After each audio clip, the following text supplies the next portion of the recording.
Dans cette capsule vidéo, nous allons vous présenter quelques expériences de nanotechnologie utilisant l'effet gecko, du nom du reptile qui peut quasiment se déplacer sur tout type de surface. Le gecko est un animal qui fascine depuis longtemps par sa facilité à pouvoir se déplacer sur des surfaces lisses, la tête en bas. De nombreux chercheurs se sont plongés durant de longues années sur ce phénomène qui intrigue tant et ont réussi à créer des matières qui se rapprochent des pattes du gecko. Si on y regarde de près, leurs doigts sont tapissés de petites structures appelées sétules, qui sont des sortes de poils d'environ 100 microns de long et quelques microns de large.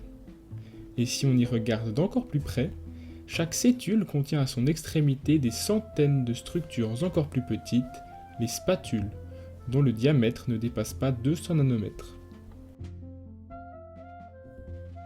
Ces poils leur permettent de s'accrocher sur un grand nombre de surfaces et sont constitués de bêta-kératine, similaire à l'alpha-kératine présente dans nos ongles et cheveux. Pour la première expérience, nous avons collé la gomme gecko sous la surface d'une table et avons tenté de faire tenir différents objets et avons constaté que une petite brique Lego se colle parfaitement sur n'importe quel côté et se détache très difficilement. La pile de 9 volts tient sur le tour de la pile mais pas le fond, étant donné que la surface collée est plus restreinte.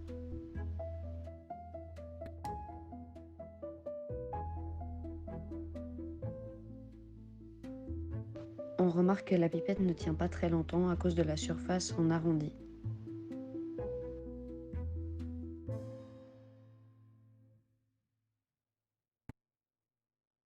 Le papier de verre aussi se décolle très facilement, ne tient absolument pas sur la gomme.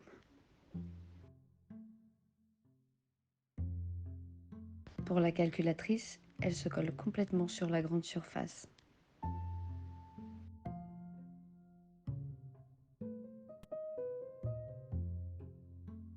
De même que pour la calculatrice, le smartphone se colle parfaitement à la gomme.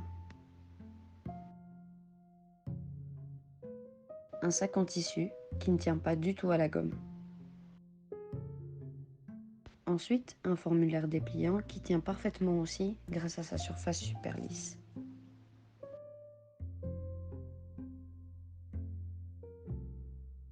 La gourde collée sur le fond se colle tout aussi bien.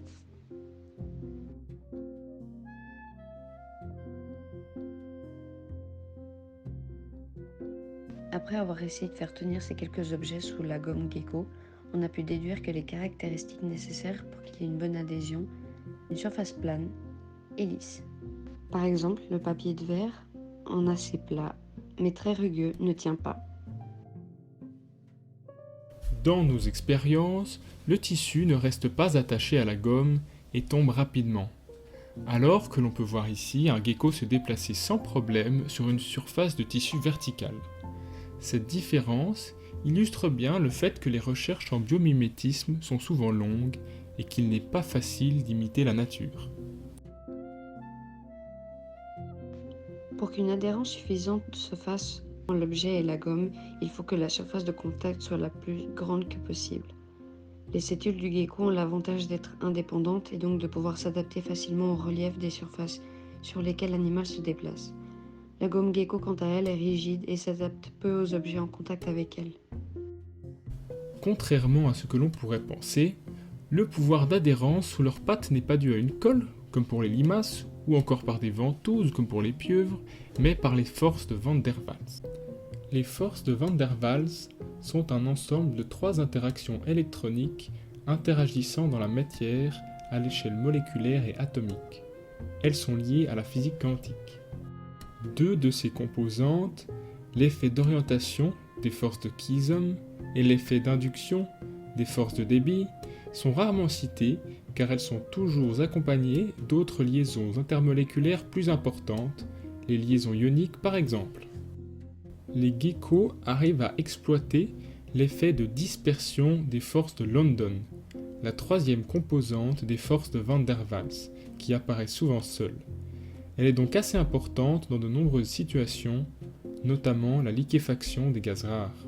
Ces forces se créent dans les molécules non polaires, la bêta-kératine des pattes de gecko en l'occurrence, c'est-à-dire qui ne présentent pas une polarité permanente comme c'est le cas pour la molécule d'eau. Un exemple simple de ces forces. Deux atomes d'hélium non polaires. Il arrive que le nuage d'électrons entourant une molécule ne soit momentanément plus homogène. Ici, les deux électrons du noyau d'hélium se trouvent rapprochés. Un dipôle instantané est alors formé. Celui-ci va interagir avec les molécules alentours qui vont elles aussi se polariser et transmettre la polarisation. C'est entre chacun de ces dipôles que des forces se manifestent. Malgré le fait que ces forces imprévisibles changent rapidement, elles créent de grandes forces lorsqu'elles sont nombreuses comme chez le gecko. Chaque spatule adhère à la surface avec une force minuscule, mais à plusieurs millions, elle lui permettrait de se suspendre par un seul doigt. Pour la deuxième expérience, nous avons collé la gomme gecko sur une table et l'avons humidifiée. On peut voir qu'une fois la gomme humide, la brique Lego qui tenait tout à l'heure parfaitement glisse maintenant sur la surface de la gomme sans grands efforts. Contrairement aux geckos qui peuvent se déplacer sur des surfaces humides et même se déplacer sur l'eau, la gomme gecko artificielle n'adhère plus aux surfaces une fois mouillée. Le gecko n'a heureusement pas ce problème car ses sétules, responsables de son pouvoir, sont aussi hydrophobes, c'est-à-dire qu'elles repoussent l'eau.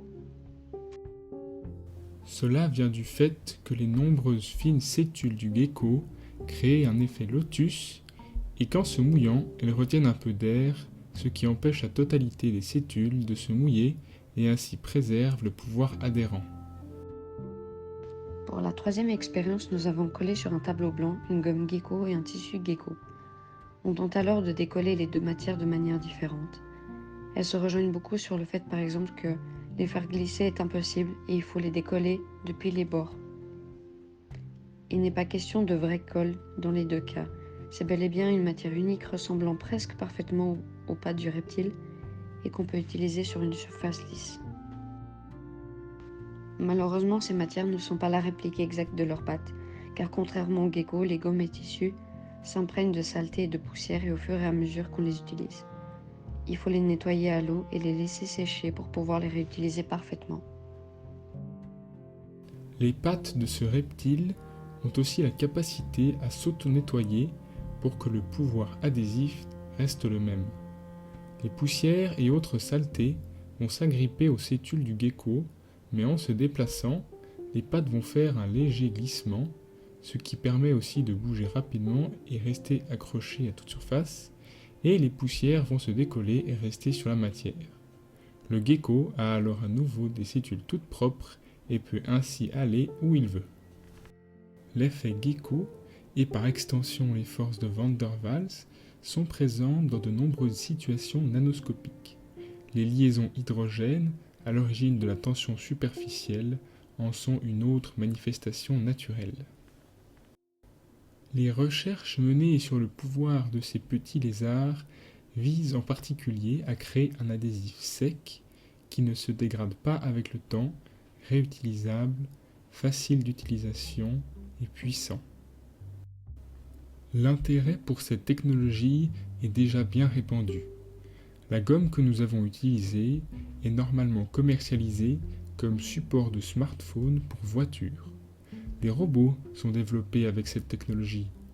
L'industrie de la microtechnique s'intéresse aussi à ces adhésifs pour manipuler de petites pièces sans les salir.